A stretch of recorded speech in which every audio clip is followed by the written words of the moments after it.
제가 과거에 고객들 자산관리 컨설팅을 할 때 이 부부 상담을 하고 나면 사실은 내가 우리 남편 몰래 통장 하나 갖고 있는데, 근데 웃긴 거는 또 며칠 있다가 또 전화가 옵니다. 이번에는 그 남편분한테 전화가 와요. 사실은 내가 우리 와이프 몰래 통장 하나 가지고 있는데, 희한하게 대부분 이런 식입니다. 상당수가 통장을 각자 관리를 하고 있죠. 그래서 1 플러스 1은 2가 안 됩니다. 2가 되려면 통장을 서로 까야 합니다. 서로 까야 된다.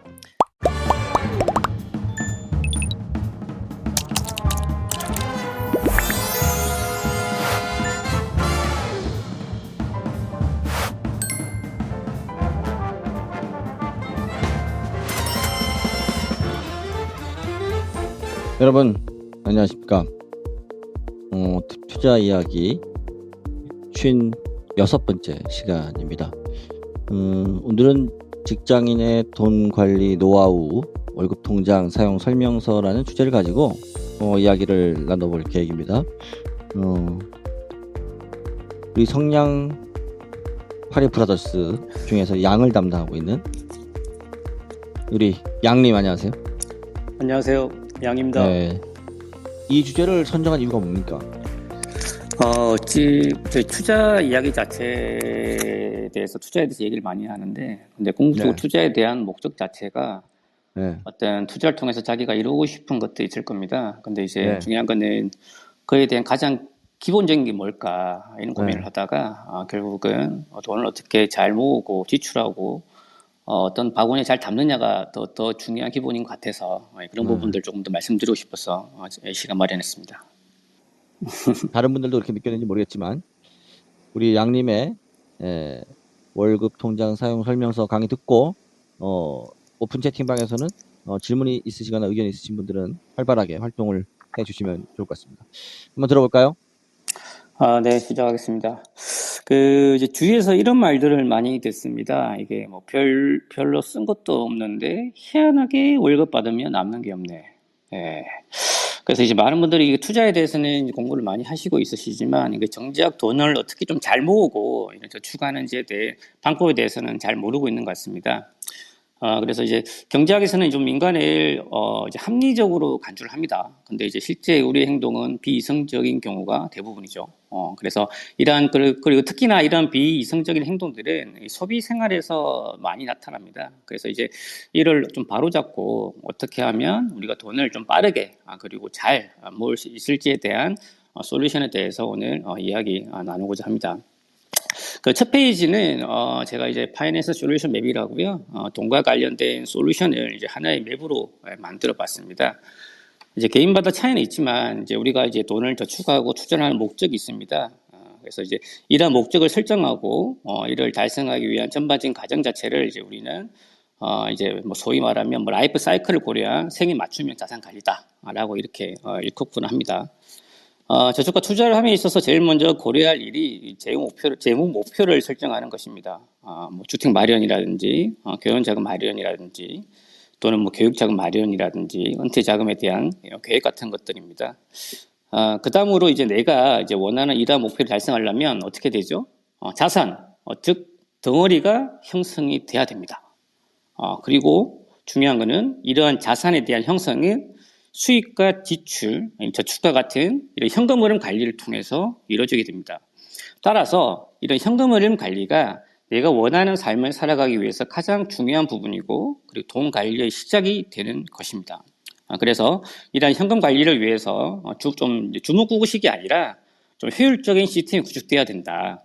그리고 이런 효율적인 시스템을 통해서 예측 가능한 흐름이 나와야 되고, 예측 가능하게 되면 계획을 세울 수 있게 되고, 결과적으로 이런 건전한 재무 상태를 유지할 수 있게 됩니다. 그래서 오늘은 이 맵에서 제시하는 솔루션의 첫 번째로 이러한 현금 흐름 관리 시스템에 대해서 구체적으로 얘기해 보도록 하겠습니다. 그래서 제가 이제 청취자분들한테 한번 질문 드릴 테니까 한번 생각해 보십시오. 보통 이제 월급을 받으면 통장의 잔고가 바닥에 날 때까지 보통 얼마 정도가 지속되시나요? 케이스 바이 케이스겠지만 한번 생각해 보십시오. 본인 스스로. 한 구직 사이트 조사에 의하면 직장인 10명 중에 6명은 월급을 받으면 10일 만에 통장이 앵꼬, 즉 텅텅 빈 통장, 이게 통장이라고 얘기하더라고요. 예, 통장이 됩니다. 통장. 예. 즉, 뭐 그림에서 보시다시피 월급이 로그인 되자 말자 막 퍼나르기 시작합니다. 예, 땡땡 통신 퍼가고 어디 카드 퍼가고 보험에서 퍼가고 그리고 10일 정도 되면 우리의 월급은 이제 로그아웃이 되는 거죠. 예, 그리고 우리의 월급은 어느새 사이버머니가 돼 버렸습니다. 그래서 이제 어떻게 하면 이 빠른 시간 내에 돈을 벌 수 있을까? 우리는 이에 대해서 고민을 하지만 정작 소비에는 둔감한 규모가 많은데요. 그래서 이제 내 지갑에 들어오는 뭐 만 원뿐만 아니라 소리 없이 나가는 마늘에도 크게 신경 쓰지 않는 경우가 대부분입니다. 우리가 연 10% 정도의 자산을 증식시키려면 두 가지 방법이 있습니다. 첫 번째는 투자를 잘해가지고 수익률 10% 늘리는 방법입니다. 근데 이게 생각보다 쉽지는 않습니다. 그리고 중요한 거는 불확실합니다. 근데 지출 10% 줄이기는 어떻습니까? 누구나 실현 가능하고 그리고 생활비 10% 줄였다고 해서 삶이 박팍하거나 뭐 생활이 그렇게 어려워지지는 않습니다. 그리고 중요한 거는 이는 확실히 통제 가능한 변수입니다. 그러니까 여기서 제가 말하고 싶은 바는 뭐냐면 어느 정도 자산이 형성되기 전까지는 투자 수익을 통해서 자산이 증가되는 속도보다 내 지출 통제를 통해서 자산이 증식되는 속도가 훨씬 더 빠르다. 네. 이에 대해서는 뭐 다들 동의를 하시죠? 네. 그러면 어떻게 해야 되냐는 거 어떻게 해야 되냐? 우리는 이런 로직을 따릅니다. 수입에서 지출을 빼면 남는 금액을 가지고 저축을 합니다. 예. 근데 대부분 이렇기 때문에 통장에 돈이 없습니다. 그럼 어떻게 해야 되냐? 예. 이걸 이제 등호를 기준으로 해서 양쪽을 교체하는 거죠. 수입에서 쓰고 남은 걸 저축하는 게 아니라 저축을 먼저 하고 남은 걸 지출하는 선저축 후지출 시스템을 만드는 겁니다. 즉 현금 흐름 관리의 핵심은 선저축 후지출 관리 시스템을 만드는 것입니다. 그래서 이제 이 시스템을 구축하는 방법에 대해서 제가 좀 세 가지 정도로 갖춰봤고요. 다음 장표 보면서 조금 더 구체적으로 알아보도록 하겠습니다. 제가 이게 우리 투자얘기 청취자분들한테 질문 하나 드려보겠습니다. 곰곰이 한번 생각해 보십시오. 두 가지 케이스입니다. 두 가지 케이스. 첫 번째 케이스. 지갑에 100만 원이 있습니다. 100만 원. 그리고 우리가 이제 친구랑 뮤지컬 공연을 보러 가기로 했습니다. 이제 공연을 보기 위해서 사전에 한 10만 원 정도 주고 사전에 티켓을 구매를 했습니다. 그리고 이제 공연 당일 날에 공연장에 갔는데 근데 희한하게 그때 때마침 티켓이 사라졌어요. 굉장히 속이 타죠. 그래도 지갑에는 티켓을 살 수 있는 돈이 있죠. 그래서 그러면 이 경우에 티켓을 사시겠습니까? 아니면 공연 보기를 포기를 하시겠습니까? 한번 잘 생각해 보십시오. 자, 다음 케이스.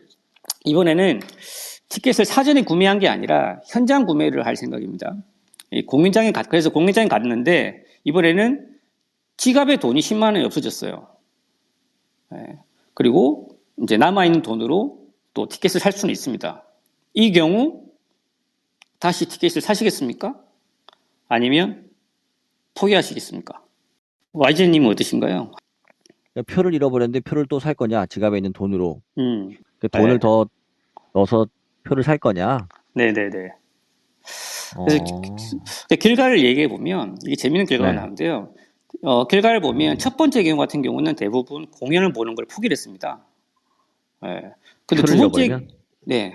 두 번째 상황에서는 10명 중 1명 정도만 포기를 하고 대부분은 티켓을 구매를 하였습니다.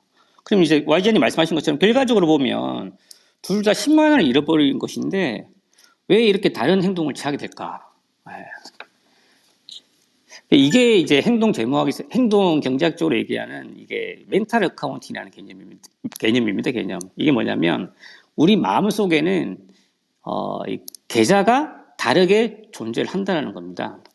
이 개념이 뭐냐면 사람들이 경제적으로 의사결정을 할 때 마음 속에는 이제 나름대로 계좌를 설정해 놓고 그런 이제 이익과 손실을 계산하는 기준이 매우 주관적인 틀에 의해서 작동한다는 거죠. 이제 예를 들면 이제 앞서 이제 첫 번째 사례인 것처럼 표를 사전에 예매한 사람 같은 경우는 이미 마음속에 이게 뮤지컬 티켓에 대한 계좌가 있는 겁니다. 그래서 이제 표를 잊어버리자마자 표를 잊어버리게 되면 이 뮤지컬 티켓에 대한 계좌에서 100% 손실이 발생하는 거죠. 이제 반면에 이두 번째 이제 현장 구매자의 경우 같은 경우는 마음속에 계좌에 지갑에 있는 100만 원짜리가 하나입니다. 하나. 즉 10만 원을 잃어버리면 100% 손실되는 게 아니라 10%만 손실이 났다고 마음속으로는 인지를 하게 되는 겁니다. 예. 그러면 여기서 중요한 포인트가 뭘까라는 거죠. 예. 여기서 알 수 있는 것은 통장을 쪼개 놓으면 이런 각 통장에 적은 돈은 상대적으로 큰 돈처럼 체감이 되지만 목돈이 담겨 있는 하나의 큰 통장에서는 이런 정감에 대해서 상대적으로 둔해진다는 거죠. 예. 그래서 여기서 알 수 있는 것은 이게 부자들이 통장을 여러 개 갖고 있는 이유와도 비슷합니다. 그리고 과거에 이제 우리 어머님 세대들이 예전에 자식들 공부시키려고 그 집집마다 이 교육본 같은 걸 하나씩 들어놓고 계시는데요. 이제 이런 교육본 같은 경우는 좀 삶이 좀 힘들더라도 이제 되도록이면 악착같이 그 통장을 유지시키려고 했던 이유라도 동일한 효과가 발생된다는 거죠. 그래서 정리하자면 일반적으로 돈을 쉽게 모을 수 있는 방법은 돈을 목적에 따라서 별개의 통장으로 쪼개서 관리하자는 거죠. 그래서 이제 재테크 책에서 대부분 얘기하는 통장 쪼개기에 대한 이유가 이런 행동 경제학에서 얘기하는 멘탈 어카운트적인 개념 때문에 통장을 쪼개자고 하는 겁니다. 저 같은 경우는 이제 가족들 생일날 맞춰갖고 그 여기 보니까 내가 지금 열면서 하고 있는데 이제 모으기 여기서 뭐 잔돈 모으기 매달 며칠 뭐 해서 이렇게 몇 개로 서버 어카운트 비슷하게 이제 통장을 옛날엔 통장을 쪼개는데 요즘은 이제 디지털 기술이 좋아졌으니까 계좌가 있고 그 밑에 서버 어카운트 형태로 해서 목적 자금 형태로 돈을 이렇게 모을 수 있게 다양하게 지금은 제공을 하고 있으니까 이제 이게 되게 중요한 개념이라는 거는 이제 아는 분들이 많겠지만 이걸 사실 실천하는 게 되게 중요한 거겠죠? 네, 맞습니다. 네네네. 그래서 이제 그 좋은 사례 말씀해 주시는데요. 그럼 조금 구체적으로 그럼 통장을 좀 어떻게 쪼개야 될지 이제 한번 이제 말씀드리겠습니다. 방법은 여러 가지인데요. 제가 드린 이제 한 가지 방법에 대해서 이걸 기준으로 삼으시고 본인 그 재무 상황에 따라서 조금씩 변형해 가는 방법을 하면 좋을 것 같습니다. 첫 번째 그 통장 쪼개기는 제가 이제 여러 테스트를 해봤는데요. 이제 크게 급여 통장, 지출 통장, 비상 예비 자금 통장 이렇게 세 개로 이제 분리를 하는 게 가장 좋은 것 같습니다. 통장 분리에 앞서서 이제 먼저 말씀드릴 것은 이제 예산을 설립하는 건데요. 이에 대해서는 뒤에 다시 한 번 더 자세히 말씀드리도록 하겠습니다. 그래서 급여 통장, 지출 통장은 우리가 이제 일반적으로 은행의 뭐 보통 예금, 그리고 이제 비상 예비 자금 같은 경우는 이제 증권사의 CMA 계좌를 주로 이제 활용을 하면 좀 효율적으로 진행될 것 같고요. 이제 CMA 통장 같은 경우는 이제 수시일 추금이 가능하죠. 보통 예금처럼. 근데 이제 하루만 맡겨도 연간 이자를 적용해 주기 때문에 일반적으로는 보통 예금보다는 조금 유리한 측면이 있습니다. 이제 구체적으로 이제 비상 예비 자금 통장에 대해서 좀 말씀드리고 싶은데요. 이 통장의 활용이 굉장히 중요합니다. 이제 그럼 여기에는 얼마 채워야 되냐? 여기에는 이제 먼저 외벌이 같은 경우는 자기 생활비의 3개월치, 그리고 이제 맞벌이 같은 경우는 생활비 6개월치를 여기 통장에다가 처음에 넣어줍니다. 그러면 한 달에 내가 생활비가 만약에 100만 원이라면 이 통장에 외벌이는 300만 원을 넣어주는 거죠. 이제 많은 분들이 이 비상 예비 자금을 통장을 좀 활용하지 않고 좀 비정기인 지출이 발생할 때마다 좀 카드를 좀 긁게 되는 경향이 있는데 또 이런 것들이 이제 매달 반복이 되고 누적이 되다 보면 월급날에 대부분 카드값이 빠져나가게 되는 거죠. 그래서 아직 이 통장이 좀 준비되지 않고 먼저 저축과 투자를 시작하기에 앞서 가지고 우선적으로 이 통장에 돈부터 채워놓고 저축과 투자를 시작해야 합니다. 그렇지 않으면 돈이 필요할 때 어떻게 되냐? 기존 금융 상품들을 깰 수밖에 없게 되죠. 그리고 이를 통해서 가입과 해지가 반복하게 되고 결국은 이제 투자 손실과 과도한 수수료 발생으로 이어지게 됩니다. 투자에서 우리가 계속 장기 투자를 얘기하지만 궁극적으로는 이런 장기 투자를 할 수 있는 뭐라고 해야 되죠? 스펀지 역할을 해주는 거죠. 충격 방지 역할을 해주기 때문에 이런 비상 예비 자금이 투자에서도 매우 중요한 부분인 것 같습니다. 자, 그 다음에 이제 월급 통장을 한번 보겠습니다. 월급 통장. 이제 중요한 건 이제 급여 날에 맞춰가지고 이제 급여 통장에 저축과 관련된 자동 이체를 설정해 놓습니다. 이를 통해서 자동적으로 이 선저축 시스템이 이제 구축이 되는 건데요. 그리고 이제 이런 분들이 있습니다. 월급이 많이 들어오거나 혹은 적게 들어올 경우가 있죠. 이럴 경우에는 비상 예비 자금 통장을 우리는 이제 활용을 하게 됩니다. 많이 들어오면 비상 예비, 이럴 때 중요한 건 뭐냐면 이제 많이 들어오게 되면 비상 예비 자금 통장으로 돈을 좀 넘겨놓고 적게 들어오게 되면 비상 예비 자금에서 땡겨서 맞추는 겁니다. 그러니까 여기서 중요한 포인트가 월급을 일정하게 유지시키는 건데 직장인분들 중에 이런 분들이 있습니다. 홀수달, 짝수달 급여가 틀릴 경우입니다. 예를 들면 뭐 홀수달에 100만 원 들어왔으면 짝수달에 300만 원 들어오는 이런 식인 거죠. 이런 분들이 생각보다 저축률이 굉장히 낮습니다. 그 이유를 보면 급여가 적게 들어오는 달에 맞춰가지고 저축을 하게 되고 그리고 급여가 많은 달에 맞춰가지고 지출을 하게 된다는 거죠. 그리고 또 연말 연초에 성과금이 많이 들어오죠. 연말 연초 성과금이 왕창 들어올 경우는 마찬가지로 저축은 일반적인 평달에 맞춰서 적은 돈으로 저축을 하고 지출은 이 성과에 맞춰가지고 지출하게 됩니다. 그래서 결국은 저축률 자체가 굉장히 낮아진다는 거죠. 그래서 물론 이제 이는 직장인뿐만 아니라 이런 급여 편차가 많은 이런 수입이 들쑥날 수가 있는 자영업자들도 마찬가지입니다. 그래서 이런 분들 같은 경우는 비상 예비자금 통장을 저수지 통장처럼 잘 활용해야 된다는 겁니다. 즉 연평균 전체 수입을 놓고 12로 나눠가지고 월급을 연율화하는 작업이 굉장히 중요하다. 뭐 예를 들면 내가 홀수달에 100만 원, 짝수달에 300만 원 들어오면 200만 원에 맞춰서 저축을 하는 거죠. 이 경우에 홀수달에는 100만 원 부족하니까 비상 예비자금에서 땡겨 쓰고 짝수달에 100만 원은 남으니까 반대로 옮겨놓고 하는 작업이 필요합니다.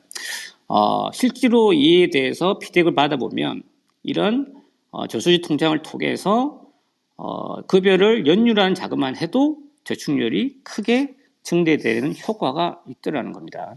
그래서 이 부분 굉장히 중요한 포인트라는 거 다시 한번 짚어드리고 싶습니다. 자, 그다음 이제 지출 통장.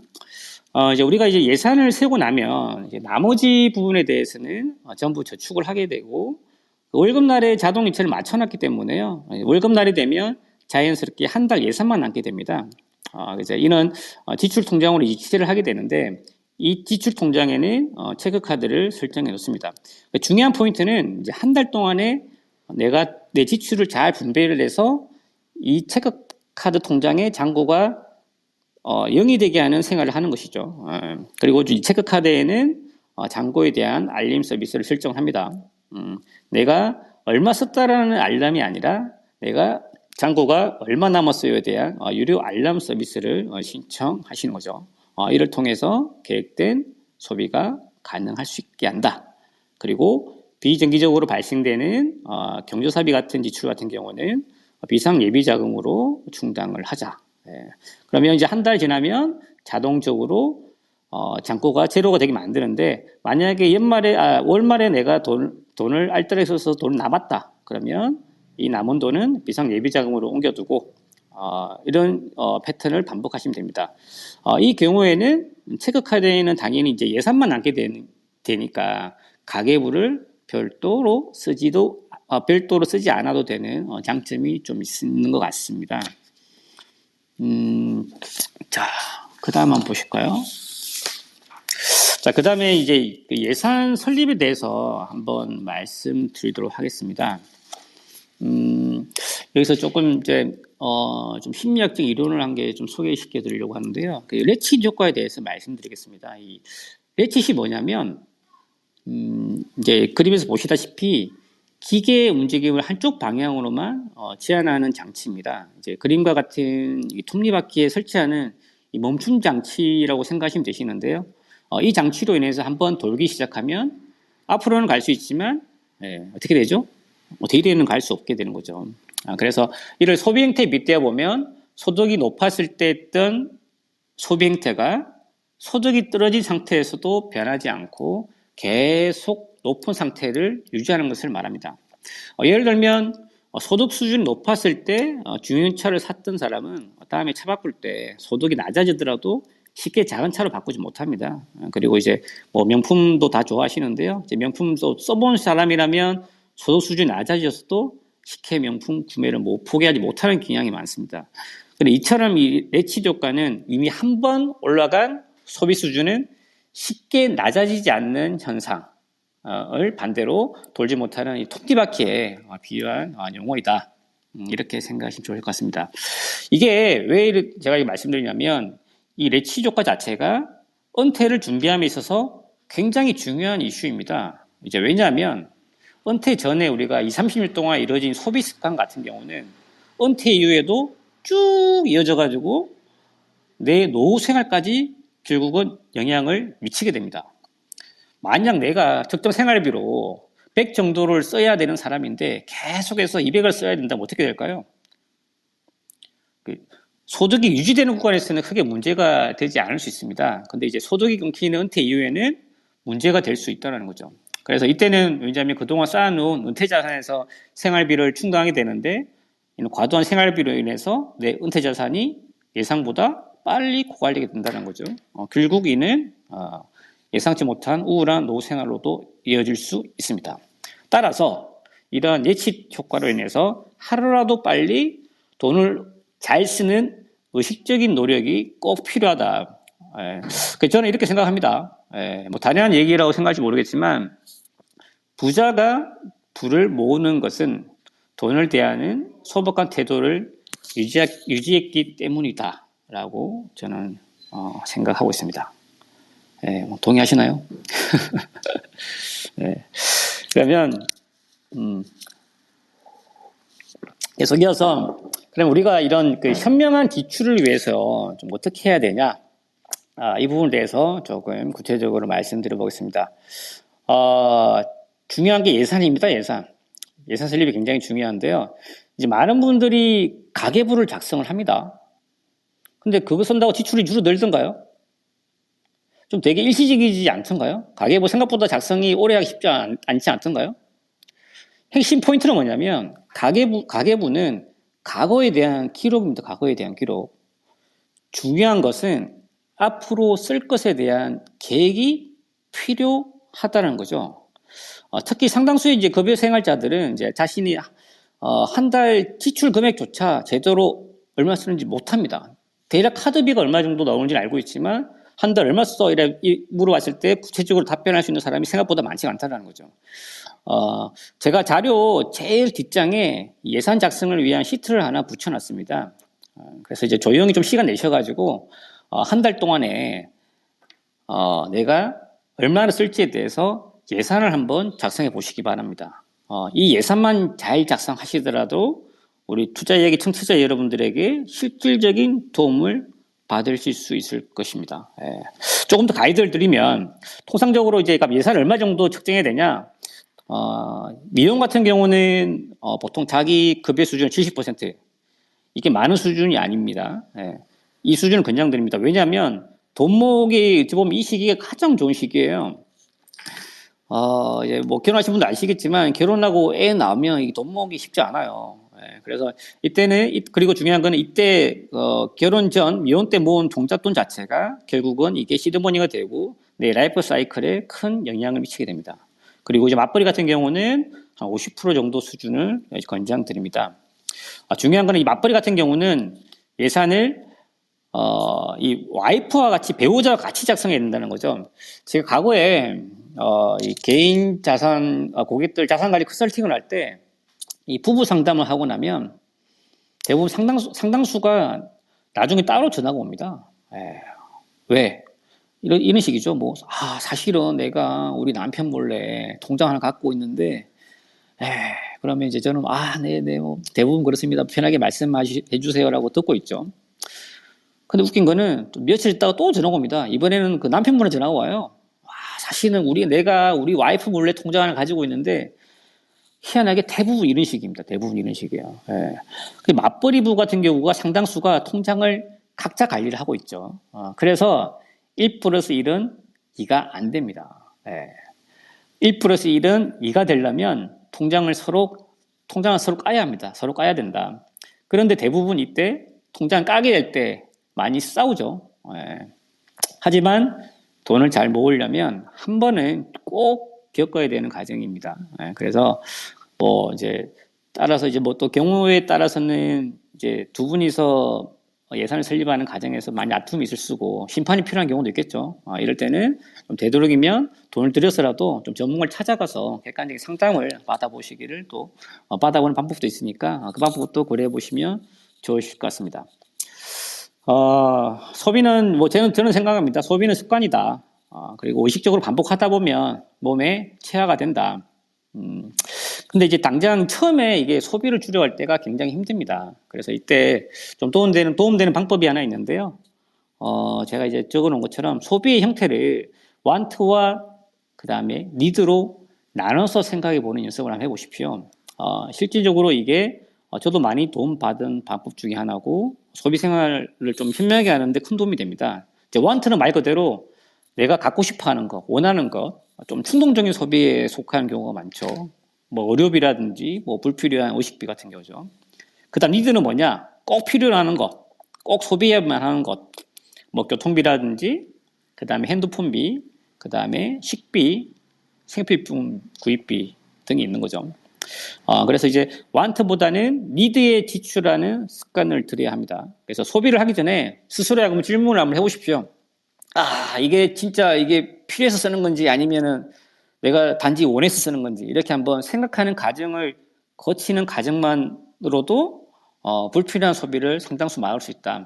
그래서 자료에서 보듯이 내가 지출할 리스트를 쭉 나열해 보세요. 나열해 보고 그 옆에 이게 want인지 need인지 이제 미리 메모를 해둔다면 이제 많은 도움을 받을 수 있고요.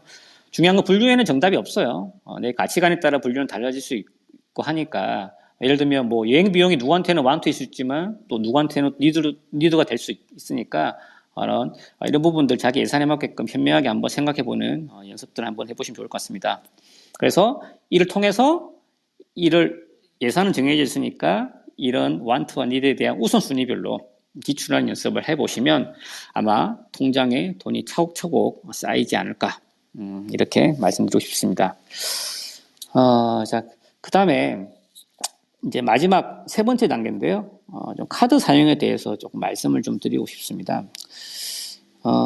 이제 우리가 이 물건을 살 때 이 뇌에서는 재미난 일이 일어납니다. 그러면 우리 물건을 살 때 어떤 일이 일어날까?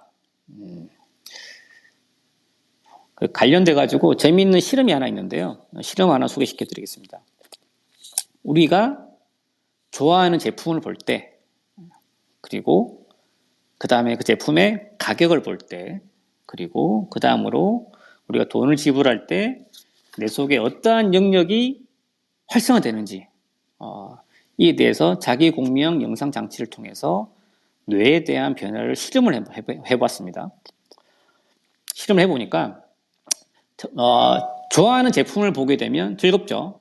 이때는 쾌락을 느끼는 중추가 활성화됩니다. 그리고 가격을 보게 되면 우리는 고민에 빠지게 된다. 이때는 모함을 느끼는 중추가 활성화됩니다. 그리고 돈을 내야 되겠는 지불을 결정하면 이때는 고통에 빠집니다. 고통을 느끼는 중추가 활성화됩니다. 재밌는 건 그러면 이때 지각하는 고통의 수준이 얼마 정도냐? 저도 깜짝 놀랐는데요. 이게 이 정도의 고통 수준이 불에 데이거나 칼로 베인 정도의 레벨입니다. 즉 아주 짧은 순간이지만 우리 머릿속에서는 돈을 지불하는 순간 칼로 베인 듯한 불에 데인 듯한 이런 고통이 수반된다는 거죠. 그러면 어떤 제품을 팔아야 하는 마케터의 관점에서 생각해 보면 어떨까요? 마케터의 관점에서는 훌륭한 가격 전략은 지금 느끼는 소비자들의 가격 지불 고통을 어떻게 하면 되겠죠? 대체를 해서 지금 안 느끼게 해주는 게 핵심이죠. 뭐 3개월에서 6개월 무이자 할부, 렌탈, 뭐 2월 같은 게 대표적인 이런 마케팅 기법 중에 하나입니다. 뭐 다들 아시겠지만 신용카드는 무슨 효과가 있죠? 당장 돈 안 내죠. 네. 내가 이제 30분 결제를 했다. 그러면 매달 30분을 결제를 했으면 30분 쾌락을 느끼죠. 그리고 그 다음날 결제일에 한 번에 확 나갑니다. 그때 내가 한번 와장창 한번 대인다는 거죠. 그렇지만 우리가 대인 돈은 딱 한 번입니다. 한 번. 화끈하게 한 번 괴롭고 30번 즐거운 거를 우리는 선택을 한다. 그래서 이에 대해서 한 연구를 해봤습니다. 행동 재무학적으로 연구를 해보니까 신용카드를 보여주기만 해도 실질적으로 지불하는 금액이 2배 이상 증가한다는 걸 실험을 통해서 결과를 도출했습니다. 예. 그래서 이제 행동 재무학에서는요, 이에 대한 이제 원인을 동반 효과라고 설명을 합니다. 동반 효과가 뭐냐면 사람들이 어떤 물건을 사면서 비용을 지불해야 한다는 생각을 동시에 떠올리는 현상, 이런 거죠. 예를 들면 그래서 소비가 주는 즐거움을 생각하는 동시에 비용을 지불해야 한다는 고통 자체를 같이 떠올리게 된다. 이게 동반 효과다라는 거죠. 예를 들어 볼까요? 예를 들어 보면 우리가 택시를 타고 갑니다. 택시를 타고 가면 요금기의 숫자가 막 올라갑니다. 근데 이걸 지켜보면 뭐 저만 그런가요? 다들 비슷할 겁니다. 택시 탄 즐거움이 확 줄어듭니다. 특히나 이게 도로라도 꽉 막힌 상태에서 요금이 계속 올라가는 거 보면 야, 이게 뭐 정말 속이 타들어가는 기분이 야, 이게 장난 아닙니다. 예. 그래서 따라서 이런 동반 효과가 강하면 강할수록 소비의 즐거움은 그만큼 줄어들게 된다. 그런데 이제 신용카드로 결제를 하게 되면 비용을 지불하는 것은 나중에 일이 되고 현재의 소비와 비용을 연계시키는 이 고리 자체가 악화된다는 거죠. 예. 그래서 이를 통해서 동반 효과가 약하게 되고 결국은 가정한 지출로 이루어진다는 겁니다. 그래서 실제로 이제 현금을 들고 다닐 때나 그리고 카드를 들고 다닐 때 씀씀이는 달라집니다. 예. 많은 분들이 눈치 보지 못하게 하면 겪었을 수도 있는데요. 그래서 현금이 줄어드는 것은 눈에 보이죠. 그리고 적게 써야 되겠다는 것은 마음이 절로 생기게 됩니다. 그래서 신용카드를 사용할 때는 더욱더 큰 돈을 지불할 의사를 나타내고 우리 소비 규모 역시 커지게 된다. 그래서 따라서 이게 우리가 이런 신용카드를 사용할 때 이 지출 통제가 힘들어지는 것은 이거는 습관의 문제일 수도 있지만 그거보다는 오히려 우리의 비합리적인 우리 스스로에 내재된 본성 때문에 그렇다는 겁니다. 그래서 간혹 이런 질문들을 하시는 분들이 있어요. 아니 그러면 자동차 기름 넣을 때 뭐 어떤 카드로 결제하면 할인되고 그리고 어떤 또 카드로 결제하거나 적립금 많이 쌓이는데 이거는 뭐 공짜로 돈 버는 건데 뭐가 잘못됐냐라는 거죠. 물론 이런 같은 같은 가격이라면 좀 현금보다는 신용카드로 결제할 때 여러 가지 혜택이 있는 건 맞습니다. 근데 이제 제가 좀 전에 말씀드린 이제 동반 효과로 인해서 실제로는 더 돈을 많이 쓰게 된다는 것 자체가 문제인 거죠. 그래서 결과적으로는 신용카드 사용을 통한 혜택보다 오히려 그로 인한 지출이 늘어나면서 발생하는 비용이 훨씬 더 크다는 겁니다. 이게 굉장히 중요한 포인트인 겁니다. 그래서 그러면 오케이, 이걸 이해한 상태에서 그러면 이제부터는 그럼 어떻게 하면 좋을까? 이에 대해서 한번 고민해 보겠습니다. 첫 번째는 이제 현금 사용에 대한 원칙인데요. 그래서 꼭 필요한 경우가 아니라면 되도록이면 이제 현금을 결제하는 것이 결제하는 습관을 가지고 드리는 게 좋습니다. 당연히 이제 눈에 보이면 손이 가죠. 그래서 이걸 좀 원천적으로 차단하자는 건데요. 그래서 이제 또 신용카드를 사용하면 이제 그 카드 사용에 대한 돈을 지출할 때에 대한 고통 자체가 증가해서 앞에 설명드린 동반 효과가 약해지는 효과가 있습니다. 그리고 중요한 거는 그러면 이거 소득공제도 안 받는데 당연히 소득공제 되죠. 그래서 이제 현금으로 결제를 하더라도 이제 현금 영수증 처리가 되기 때문에 소득공제 혜택을 받을 수 있습니다. 그리고 행여라도 소득공제 받으실 때 내가 매번 핸드폰 번호 누르기 귀찮다 그러면 그 국세청을 통해서 현금 소득공제 카드 신청하셔서 발급 받으시면 됩니다. 그럼 신용카드랑 동일하게 사용 가능하시고 그리고 여기서 하나의 팁을 드리자면 당연히 이제 직장인분들 아시겠지만 신용카드를 사용하는 것보다 현금과 현금을 통한 소득공제 신청 이 자체가 체크카드 효과와 동일하기 때문에 신용카드보다 2배 많은 소득공제 혜택이 더 들어간다. 자기 급여의 일정 금액을 초과하는 금액에 대해서 소득공제 받는 혜택이 신용카드보다 훨씬 더 크다. 그래서 현금으로 쓰는 게 이 부분도 절세 효과가 있다는 점 꼭 한번 짚어드리고 싶습니다. 자, 두 번째, 이제 현금 사용 원칙 말고 두 번째 조금 더 팁을 드리자면 조금 돈을 작은 단위로 나눠서 생각해 보는 연습을 한번 해보십시오. 예를 들면 내가 이제 뭐 가방을 사는데 한 30만 원 결제하려고 한다. 그러면 이제 우리는 이 돈을 하나의 결제 단위로 생각을 합니다. 그런데 이 30만 원으로 할 수 있는 것들을 작은 단위로 나눠서 생각해 보세요.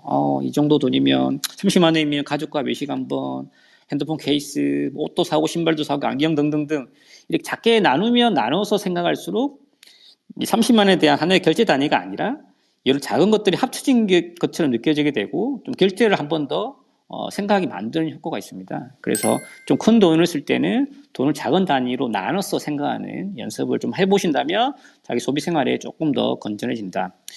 그리고 카드 사용은 이제 제가 좀 말씀드렸는데 첫 번째 이제 현금 카드 사용을 원칙으로 하고 그 다음에는 체크카드 사용을 한다. 그리고 써야 할 돈이 미리 정해졌다면 정해진 돈만큼 이제 우리가 좀 전에 이제 카드 통장 쪼개기에서 말씀드린 것처럼 지출 통장 예산만큼 넣어놓고 지출 통장에 체크카드 기능을 넣어두자. 그리고 이에 대해서는 콜센터 통해서 잔고 확인 서비스를 꼭 신청을 하자.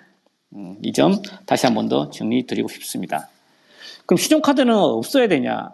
아닙니다. 신용카드, 신용사에 신용카드 필요하죠. 그래서 신용카드는 할부용으로 한두 개만 가지고 있으시기를 저는 추천드립니다. 왜냐하면 필요한 돈이 있죠. 필요할 때가 있는데 언제냐면 좀 목돈이 들어갈 때, 큰 목돈이 들어가는 전자제품을 구입할 때, 무이자 할부라든지 어떤 카드 할인 혜택이 있을 때 좀 유리할 수도 있습니다. 그래서 이런 경우에 할부용으로 한두 장이면 충분하지 않을까 이렇게 말씀드리고 싶습니다. 당연히 이제 카드가 많으면 많을수록 제가 좀 전에 말씀드린 그런 심리학적인 효과 때문에 지출 관리는 힘들어지고 통장에 빵꾸날 확률은 더 높아진다는 점 다시 한 번 더 명심해 주셨으면 좋을 것 같습니다. 그래서 제가 지금 간단하게 현금 흐름 관리법에 대해서 말씀을 좀 드렸습니다. 자, 그래서 다시 한번 정리해 보겠습니다. 이제 마지막 페이지. 그래서 이제 통장 관리 5계명에 대해서 간단하게 정리해 봤고요. 첫 번째,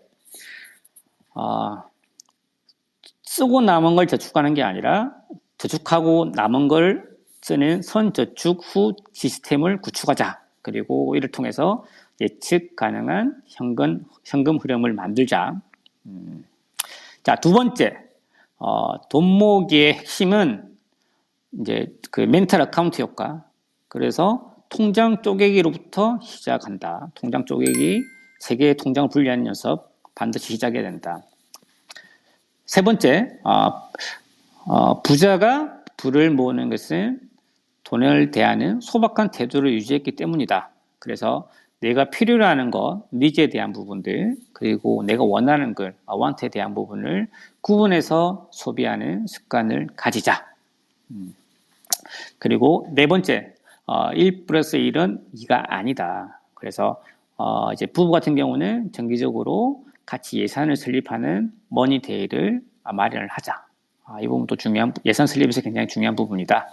그 다음에 이제 마지막, 소비는 당하는 것이 아니다. 소비는 하는 것이다. 그래서 자기가 주도권을 가지려면 동반 효과가 필요하고 동반 효과를 강화하기 위해서 되도록이면 현금을 사용해서 내 통장을 지키자. 이렇게 통장 관리 5개 계명, 5계명으로 정리를 하면서 오늘 제가 말씀드린 현금 흐름 관리 시스템에 대해서 이상 마무리 짓도록 하겠습니다. 이상입니다. 많은 걸 비운다는 게 사실 일찍 깨닫고 실천하기는 쉽지 않기 때문에 갖고 싶은 거 욕구를 어떻게 적절히 변환하느냐 이런 얘기를 저는 예전에 했어요. 그러니까 네네. 먹고 싶은 거, 갖고 싶은 것을 모으고 싶은 것으로 이렇게 변환하는 거죠. 네네. 그게 사실은 이제 돈 모으는 재미를 느끼게 되면 사실 선저축 후 지출 시스템에 맛이 드는 거죠. 네, 맞습니다. 그거는 뭐 사실 이제 모아 본 사람이 느끼는 거기 때문에 에, 이 소박한 태도 그게 결국은 이제 뭐 부모로부터 상속을 받거나 증여를 받거나 아니면 뭐 무슨 속된 말로 그냥 직장에서 일했는데 갑자기 회사가 잘 돼가지고 스탁 옵션을 받거나 뭐 이런 게 아닌 이상 네네. 정상적인 루트로 한 푼 한 푼 돈을 번다 모아간다 이러려면 이제 소박한 태도로 해야 된다라는 얘기인데, 근데 이런 얘기가 어떻게 보면 피부에 막 안 와닿을 거예요. 이게 왜냐하면 시간이 너무 오래 걸리니까. 맞습니다. 이게 네. 그래서 그래서 이제, 저기에서 이제 제가 그 조언을 그냥 하나 드리자면, 우리가 회사에서 대부분 일을 하다 보면 예산을 수립하는데 거기에 보면 이 고정비, 이 변동비라고 이렇게 나누죠. 그러니까 고정비는 일정 금액이 계속 나가는 겁니다. 예를 들면 뭐 임대료라든가 뭐 인건비라든가 뭐 이런 것들은 그냥 고정적으로 나가는 거고, 변동비는 뭐 접대비가 됐든 아니면 뭐 공리후생비가 됐든 이제 변화할 수 있는 비용인 거죠. 그래서 실제로 생활하면서 꼭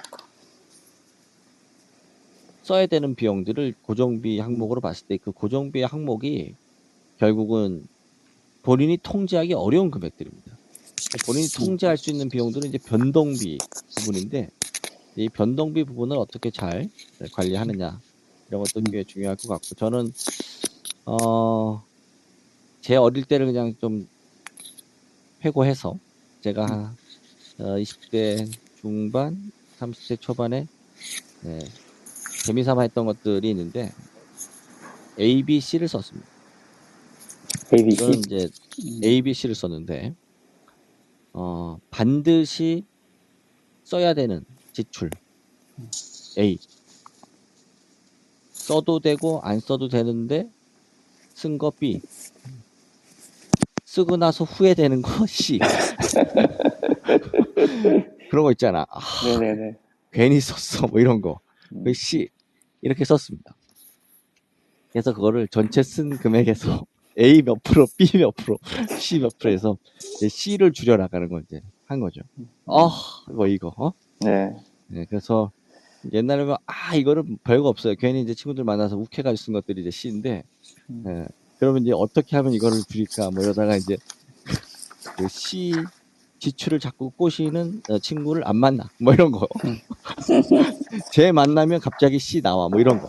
그러면 이제 네. 줄이는 거죠. 쭉쭉쭉. 근데 사실은 저는 약간 좀 우리 양님도 알다시피 내가 약간 독한 면이 있어서 내가 그 C를 격하게 줄였죠. 잘 알다시피 제가 이제 술 잘 안 하고 담배 안 네. 피고 네. 뭐 이렇게 뭐 이런 것만 잘 안 해도 그 C를 줄 수가 있어요. 욱 안 하는 거. 아무튼 A, B 그러다 제가 이제 나중에 이 이제 투자라는 관점에서 이제 개인에게 본인의 어떤 역량 혹은 내 미래 가치를 높일 수 있는 투자 이런 것에 이제 A를 주고 했는데, 아무튼 이런 그 오늘 말씀 주신 현금 흐름 관리 시스템이나 월급 통장 사용법, 통장 쪼이기 이런 것들 상당히 재미있었고, 또 다시 한번 이런 그 재테크의 시작이라고 할 수 있는 거잖아요. 월급 네, 통장을 맞습니다. 어떻게 네. 사용할 것인가라는 부분 좀 도움이 됐던 것 같습니다.